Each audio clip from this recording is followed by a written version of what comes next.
La disertación que nos convoca ahora se denomina Soriano, un pueblo uruguayo que nació entrerriano, y está a cargo del ingeniero Elvio Wefray. Les cuento que Elvio es ingeniero y aficionado a la historia.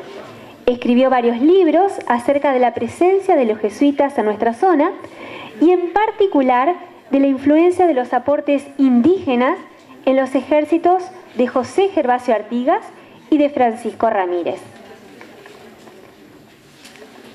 Le doy la palabra a Elvio Wefray. Primero, muchísimas gracias a las autoridades locales, Susana. Un gusto de estar acá, a los organizadores, Eliana, no quiero olvidarme de nadie. Han sido muy amables de tenerme en cuenta para participar. Lo que me trae en particular hoy es una historia bastante, para mí, llamativa, que es un pueblo que hoy está en Uruguay, que en Uruguay se conoce como Villa Soriano, y que según ellos, y con bastantes fundamentos, dicen ser el pueblo más antiguo de Uruguay. Esto no sería nada raro, excepto porque ese pueblo no nació en Uruguay, o por lo menos no nació en lo que hoy se conoce como República Oriental del Uruguay, sino que nació en lo que es hoy la provincia de Entre Ríos, al sur de Gualeguaychú, en un lugar que se conoce históricamente como Puerto Landa, un lugar muy histórico que perteneció en su momento al general Urquiza. Ahí cuando la revolución del 11 de septiembre, que Urquiza es traído por un vapor americano, desembarca ahí, en ese lugar, el barco, el Bruja del Mar, lo trae el capitán americano, lo trae hasta ahí y de ahí lo traen al palacio. O sea, un lugar bastante emblemático. Y ustedes se preguntarán por qué está allá. Y bueno, eso fue una serie de circunstancias. En realidad, el pueblo fue corrido 3 veces. La primera fundada en Entre Ríos, la segunda fundada en la isla de Vizcaíno, en la desembocadura del Río Negro, y la tercera en el lugar actual, a orilla del Río Negro. Y tuvo una importancia extraordinaria, quizá no reconocida del todo en la historia de Argentina, porque desde ahí, por ejemplo, vinieron representantes a la Asamblea del año 13, mandados por Artigas, que no pudieron ingresar, ustedes saben la historia, fueron detenidos.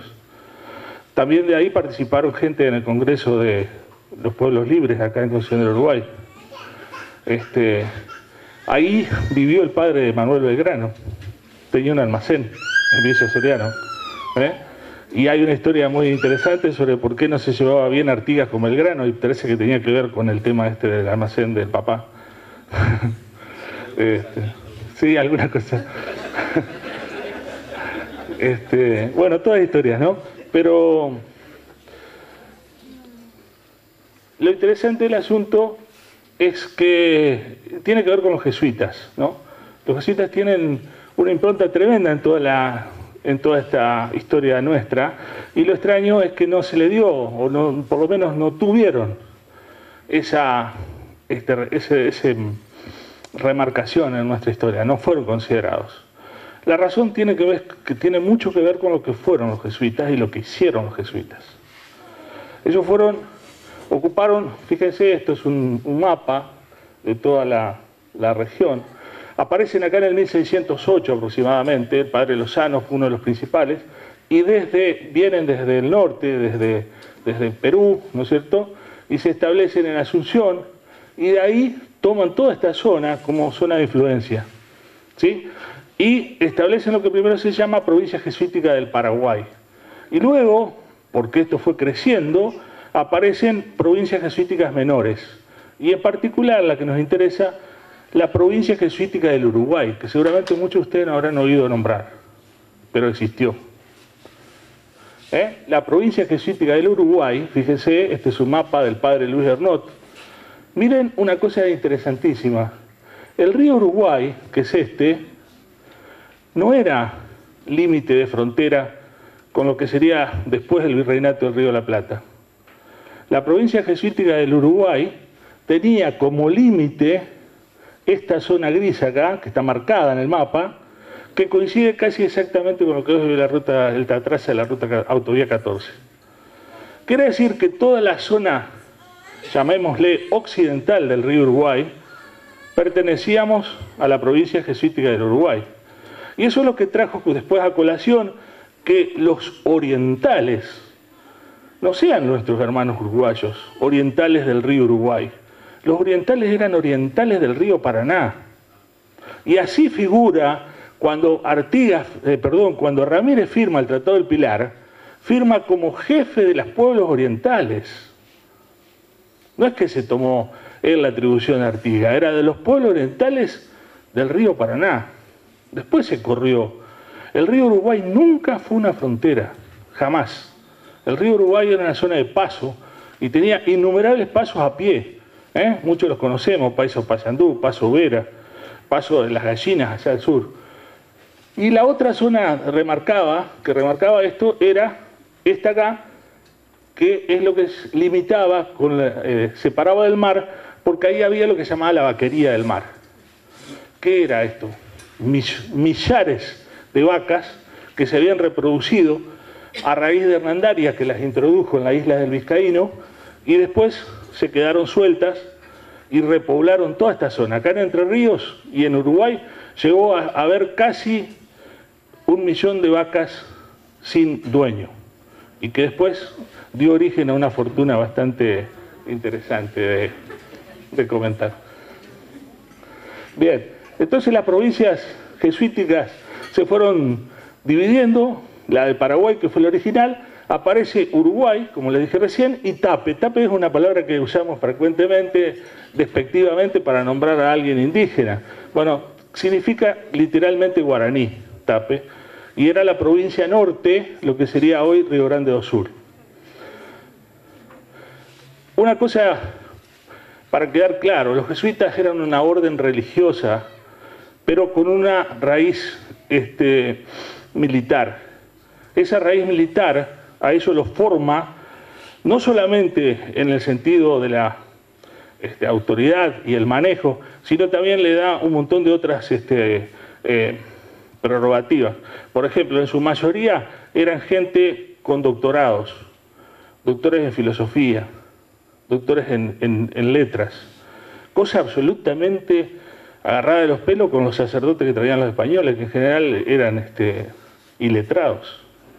Esta gente era gente formada y conocían muchísimo de botánica, conocían de cultivos y sobre todo conocían del arte de la guerra. La mina de Famatima, tan famosa ahora en Chilecito, la manejaron ellos alrededor de 1730 aproximadamente. La explotaron los jesuitas. Por ejemplo, lo más grandioso fue toda esta obra que se hace acá en Misiones, 30 ciudades, de cada más o menos 5.000 habitantes cada uno, son 150.000 habitantes, 1720, 1730, Buenos Aires no llegaba a 10.000. Así que imagínense el poderío de esta gente, motivó que Lugones, en una obra que hizo a pedido del gobierno argentino, le llamaba el Imperio Jesuita. Eso fue la fama, la gloria y la perdición de los jesuitas. Fue tan grande el padre Luis Hernot, por ejemplo, que era licenciado en filosofía, que fue el fundador de Santo Tomé en Corrientes, llegó a manejar 35.000 indígenas armados. Cuando la batalla más grande que hubo en esta zona, que fue la del Ejército Grande, movilizó alrededor de 25.000 personas. Tengan idea de los volúmenes y las cosas que hacía esta gente. Y la principal actividad que tenía esta gente fue la yerba mate. La yerba mate, en ese momento, ellos descubren, estaba en Uruguay la yerba mate, en la laguna de los Cuervos, ahí nace, ahí estaban los árboles originales. Descubren que los indios venían desde allá arriba a buscar yerba mate ahí y se demoraban 1 o 2 años en volver. Cuando averiguan por qué, se dan cuenta que era porque cortaban la yerba mate, la sapecaban, eso que se hace con fuego, para quitarle el sabor amargo, y la estacionaban 2 años en unas piezas que hoy llaman calabozos, porque no saben para qué eran casas de piedra donde guardaban la yerba mate. Cuando los jesuitas se dan cuenta de eso, dicen, vamos a traer semillas para plantar al norte. No pudieron. ¿Por qué? Porque no, la yerba mate no crece de semilla. Usted planta una semilla y no nace. Recién ellos, los indios, le contaron cómo se hacía para que nazca y que consistía en hacerla comer por tucanes.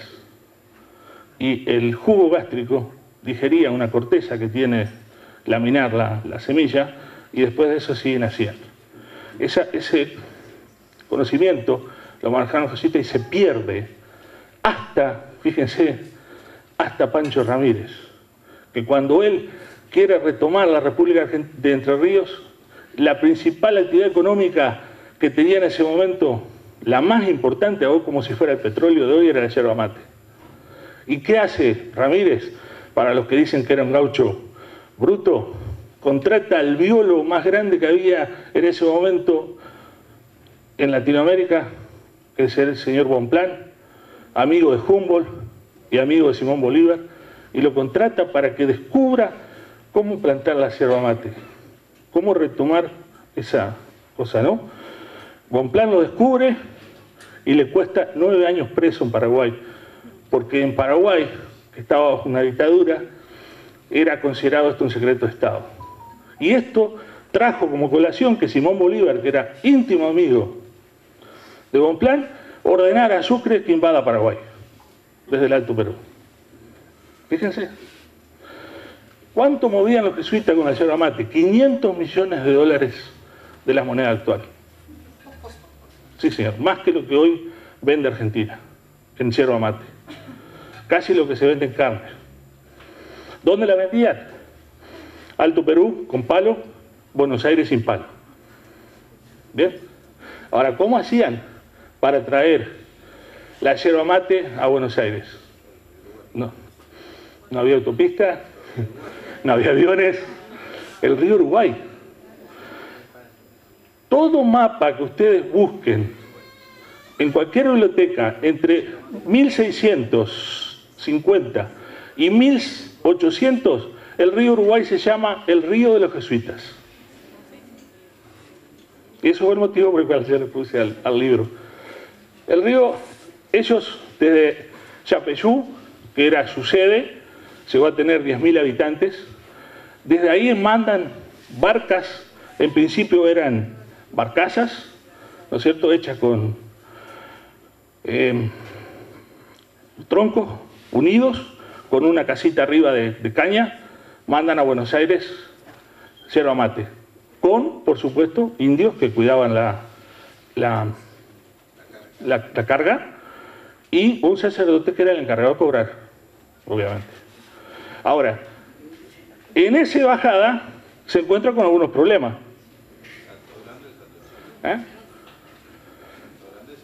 Primer problema, Salto Grande. ¿Cómo pasar por Salto Grande? Bueno, como ellos eran también muy expertos en este tema, instalaron sobre la margen derecha, lo que sería hoy Concordia, lo que sería un centro logístico. 30 familias guaraníes que desarmaban las balsas y las acarreaban 15 kilómetros agua abajo hasta pasar el Salto Chico, en lo que es hoy San Carlos, y de ahí la volvían a armar y la mandaban a Buenos Aires. ¿Cuántas personas? 300 personas por cada envío. ¿Cuántas veces? En principio, una vez por mes, y luego llegó a haber 2 frecuencias diarias. 2 frecuencias diarias. Cuando esto se organiza, los jesuitas ponen en Yapeyú un astillero y construyen 2 barcos con capitanes españoles que vienen hasta Salto, y del otro lado ponen otros 2 barcos y hacen el cambio y siguen a Buenos Aires. Andrés de Ollervide, que era un viajero en 1801, cuenta que perdió el barco de la mañana cuando llegó a Salto y iba a tratar de tomar el barco de la tarde. 1800, no tenemos hoy con los colectivos actuales esas. Bien, pero esto trajo un problema. 300 personas bajando hacia Buenos Aires, hay que darle a comer, hay que mantenerlas. con otro condicionante. Los jesuitas bajo ningún concepto querían que se junte con la gente de Buenos Aires los guaraníes, porque ya en esa época se aprovechaban de eso. Entonces, este jangada o conjunto de barcazas llegaba hasta un lugar que es hoy San Isidro, y ahí descargaban a yerba mate, ¿no es cierto? Ellos iban hasta el Colegio Central, cobraban y volvían. En el camino había que abastecer a toda esta gente, con los problemas que no había ningún tipo de ciudades, ¿no? No había nada. Entonces empiezan a aparecer lo que se llamaron doctrinas, que eran reducciones o pequeñas aldeas con indígenas, fundamentalmente en las islas de Vizcaíno. La isla de Vizcaíno tiene un lugar estratégico por una cuestión que ahí el río se achica, ¿no? Entonces ahí era el lugar fundamental. San Miguel de Río Negro, hubo antes San Francisco de Olivares de los Charrúas, ya los nombres van viendo con qué indígenas había. San Antonio de los Chanaes, San Juan de Céspedes, todo esto estaban acá. Luego San Miguel de Río Negro, que es trasladado más arriba y aparece después acá en Campechuelo. Y esto es un cuadro que está en Santo Domingo Soriano, hoy Santo Domingo Soriano, donde aparece la fundación. Cuando le pregunto a la señora que está ahí en el museo, le digo, ¿por qué hay indígenas y por qué es una escena insular? No supo qué decirme. Bueno, esto es así, ¿por qué? Porque Santo Domingo de Soriano es fundada acá, en Puerto Holanda, con una sencilla razón de ser, que es abastecer a estas flotas que venían del norte con alimento para hacer el último tramo, no quedarse parte del convoy, o sea, no era necesario los 300 que venían ya a ir hasta Buenos Aires, dejaban una parte importante de indios ahí, ¿no es cierto?, de indígenas. Siempre me expreso mal porque tengo esa parte grabada de indios, en realidad habitantes originarios, pero indígenas, como se llamaban en ese momento, se quedan acá y el resto va a Buenos Aires, ¿sí? Ahí a su vez aprovechaban para juntar leña y cueros de vaca, ¿eh? Los cueros de vaca eran recogidos a lo largo del viaje y fundamentalmente se trataban acá enfrente en una instalación que hoy se conoce como paisandú. Que paisandú viene de la palabra pai, que quiere decir padre, y sandú, que quiere decir Tomás. Padre Tomás. Miren esto, ¿no? ¿Pero qué Tomás? ¿Cuál Tomás? ¿Tomé? No. ¿Tomás de Aquino? Tampoco. Tomás, el mellizo, el hermano de Jesús. Hermano, digamos, discípulo de Jesús. ¿Y cómo sabían los indígenas eso? Eso es una cosa interesante para averiguar. Pero la referencia es respecto de él. Bien, seguimos. Para llegar de Santo Domingo de Soriano a Buenos Aires hay 60 leguas. ¿Sí? Esa es la medida, esa es la medida final. Y como les decía, llegaban hasta acá, hasta San Isidro. Y de ahí descargaban, cargaban cosas. Lo otro que empezaron a encontrar a lo largo del camino fue cal. Numerosas caleras que aparecen en la zona. La calera más conocida, la de Barquín, después se llamó, pero en realidad ya existía en la época de los jesuitas. Las caleras de acá, que conocemos como Colombo, que seguramente se llamaba calera de Naparra. Después vamos a ver quién era este señor. Y ahí empieza la discusión. ¿Existió Santo Domingo o no existió? Bueno, lo primero que yo tengo para mostrar que existió son mapas, porque es muy difícil encontrar documentos. La mayoría de los documentos se perdieron en el Cabildo de Buenos Aires. Existen algunos, incluso un documento fue encontrado por un historiador uruguayo que se llamó Flavio Rodríguez, que dio justamente lugar a que se haga todo este planteo. Miren, ¿lo ven? Santo Domingo de Soriano.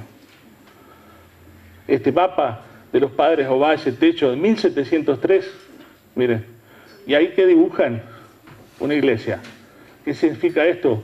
Que ahí había una organización, había una iglesia, se llevaban registros, se casaba gente, se bautizaba, se enterraba gente, y después les voy a contar un detalle increíble de esto. Miren, Este mapa lo encontramos en Tucumán, en una iglesia jesuita. Miren acá, Santo Domingo.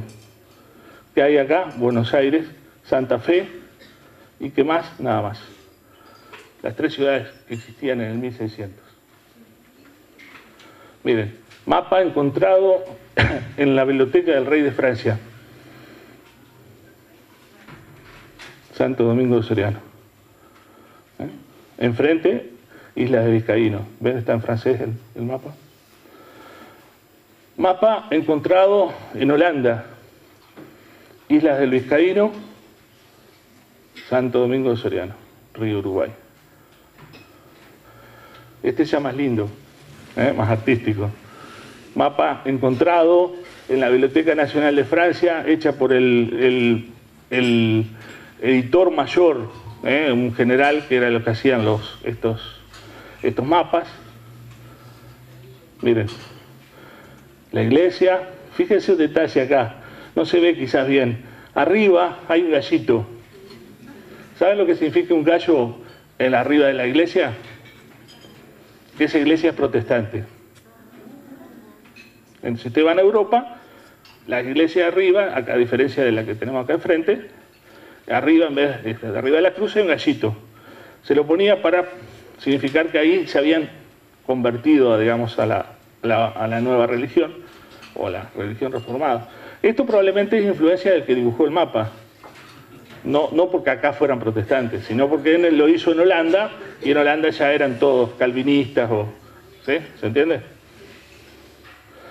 Bueno, Santo Domingo de Soriano, mapa existente, esto es en Portugal.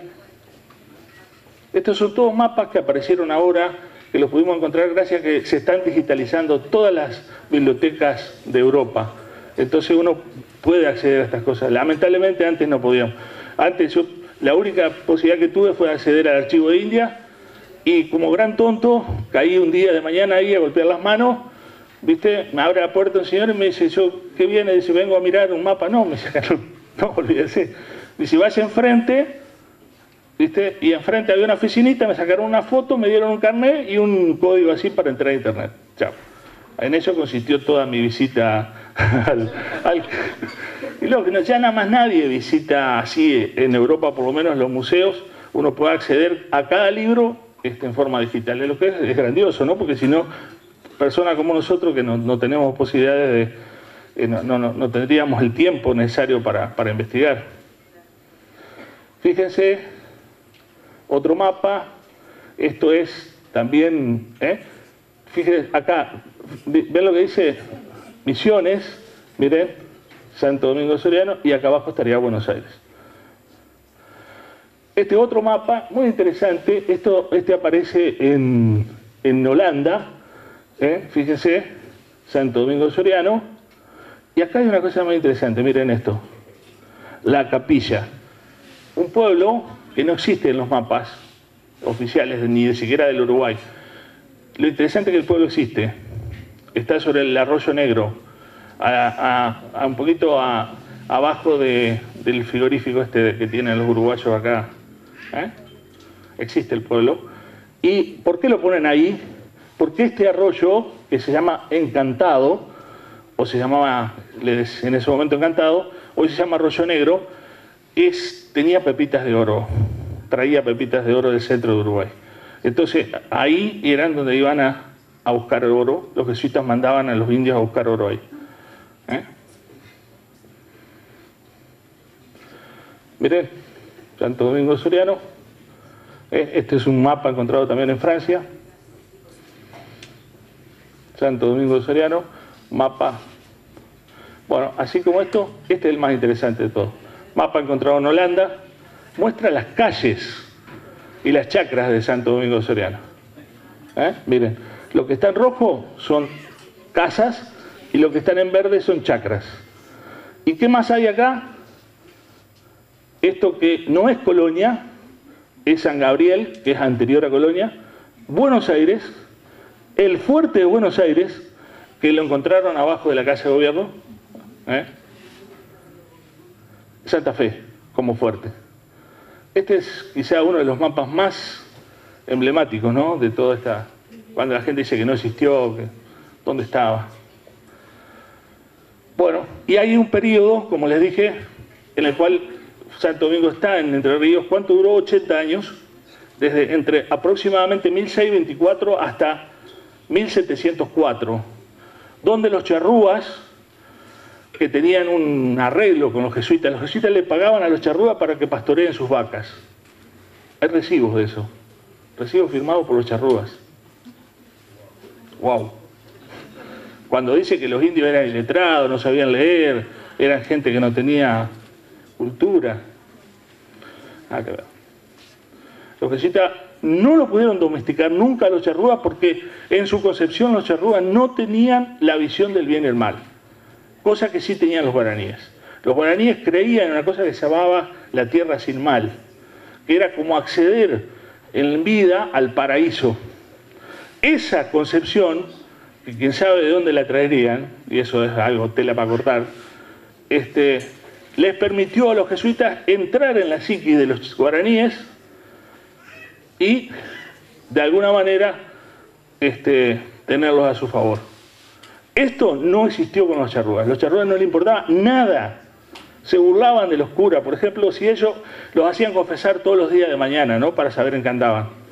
Entonces, ¿qué hacían los charrúas? Mandaban a uno, al primero, y lo hacían enojar al cura con un tema. Cuando venía de vuelta, esto está todo relatado en Félix de Azara, es un viajero español, por favor, léanlo porque es realmente muy bonito. Entonces el otro le decía, ¿con qué le hiciste enojar al cura? Y no, le conté tal cosa relativa, por ejemplo, que yo a un tema de robar, por ejemplo. Los siguientes 18 que iban, porque generalmente eran grupos de 20, 19, le decían que habían cometido el mismo pecado. Al final de los 20 el cura ya era una pelota roja, enojada, caliente, y los mandaba a todos. Bueno. Entonces eso se rompe en algún momento, se quiebra esa relación y los empujan, los charrúas lo empujan a Santo Domingo a que se vaya de ahí, porque esto era territorio charrúa, y se tiene que pasar al Río Negro. ¿Eh? Fíjense, ya están ahí, esto es 1700 aproximadamente, y de ahí, fíjense, otra vez, ahí más claro. Perdona. Sí. Se pasa al Río Negro, pero en el Río Negro no estaban los charrúas. No, ahí quizás omití decirlo. Los que estaban acá en esta reducción eran chanaes, básicamente. Y cuando ustedes van a Villa Soriano, en Uruguay, toda la iconoclastia que hay dentro de la iglesia es chaná. Es chaná. Y las maderas son entrerrianas. Con lo cual está clarísimo que fueron hechos acá. Fíjense. De ahí, y acá ya, miren este primer mapa, aparece Santo Domingo donde está ahora. ¿Está? Esto es, hoy Santo Domingo, es Villa Soriano, esta es la iglesia, esto es el museo, que es la casa de un antiguo poblador. Esto es lo que les decía, miren, esta imagen franciscana está hecha por unos chanaes en Entre Ríos. Hay otra imagen más que está acá al fondo, ¿ven? La Virgen está. Esta es idéntica a la Virgen que está en Santa Rosa de Villaguay y que estuvo en Concepción de Uruguay, Roberto sabe bien la historia, que fue regalada por... ¿sí? No, por favor, usted es un experto en esto. Fue trasladada. Bueno, muy probablemente muchas de estas imágenes fueron hechas en este poblado, porque ahí, igual que en Cusco se desarrolló un ente de pintura, acá se desarrolló una iconoclastia, digamos, de hacer imágenes. Bueno, simplemente un reconocimiento a dos personas, el profesor Almeida de Gualeguaychú, que fue un estudioso de todos estos temas, él llegó a la misma conclusión que estamos acá, y yo estoy acá por él, de alguna manera, y el profesor Washington Loca de Uruguay. Tuve la suerte hoy de tratar con los hijos de los dos.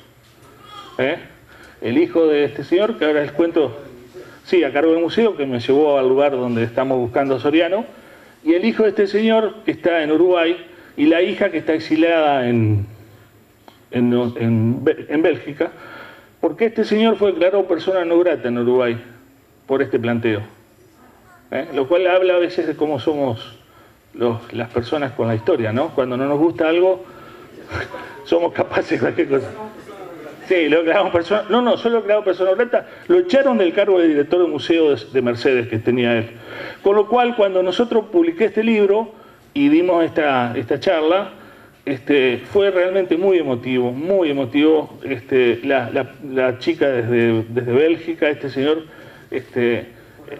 sí, fue una reivindicación a sus papás, realmente. Y miren, este es el mapa de Almeida, donde, miren dónde pone a Soriano, donde está. Y acá esto es San Lorenzo, otra doctrina indígena que hubo después, que fue la precursora de Gualeguaychú. Y este es el mapa de Washington Locker. Puse a propósito los dos. Miren, Soriano, mismo lugar, la ubicación siguiente y la ubicación final. O sea que la tenían clara eso, pero esto fue fruto de investigación en una época donde no había internet, donde no había recursos, y encima a todo el mundo le caía mal lo que están estudiando. No hacía ningún mérito. Este es el lugar. Este es el hijo del profesor Almeida. Este es el lugar. Este es el arroyo Malo, que en ese momento se conocía como Yaguarí Miní, que quiere decir jaguar chico, lo cual habla mucho de la cantidad de pumas que había, ¿no? El otro yaguarí es el Yaguarí Guazú, que hoy es el río Gualeguaychú. ¿Está? El río existe. Bien, nada, simplemente para cerrar, cuando los echan a los jesuitas, se pierde todo esto. Se pierde toda esta información. 5 millones de hectáreas que manejaban los jesuitas pasan a ser manejadas por la Junta de Temporalidades, que lo que hizo fue un verdadero desastre.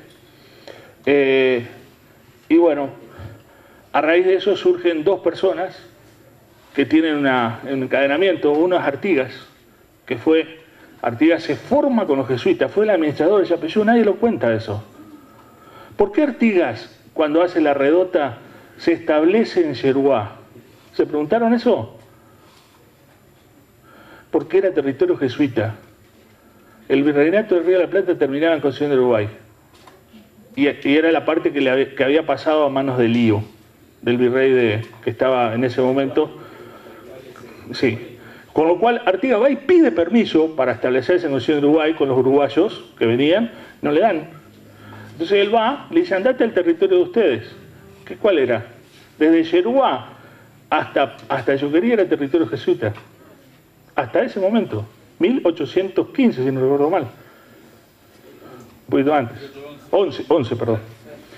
Bien, y lo otro es la República de Entre Ríos. ¿De dónde sacó gente Artigas y Ramírez para pelear las guerras que peleó? La gran mayoría del ejército de Artigas eran indígenas, guaraníes y charrúas. Y en menor grado, pero no mucho menor, eso lo toma Ramírez. Jefe, sí, Andresito, Siri, bueno, un montón de... Este señor Félix de Azara, como les mencioné recién, es un poco mucho de la historia que conté de los indígenas, la pueden leer en él, y fue quien influyó tremendamente en Artigas para el tema de reparto de tierras. Bien, creo que con esto estamos cerrando. Sí me gustaría que tomen esto, este es el señor Bonpland, porque esto muestra que un proyecto de I+D, como le llamamos hoy, se armó en la República de Entre Ríos en 1820 por gente que algunos quieren hacer por pasar por gauchos iletrados. Y hay una muy interesante carta de Ramírez, puño y letra, al doctor Cosio, que en el momento era el administrador de Corrientes, y le dice: los porteños se creen que somos brutos. Y esto lo digo sin ningún ánimo contra Buenos Aires hoy, pero sí en ese momento. Sí. Lo trajimos a Bonpland para que nos cuente cómo plantar yerba mate en Entre Ríos. Bueno, muchas gracias.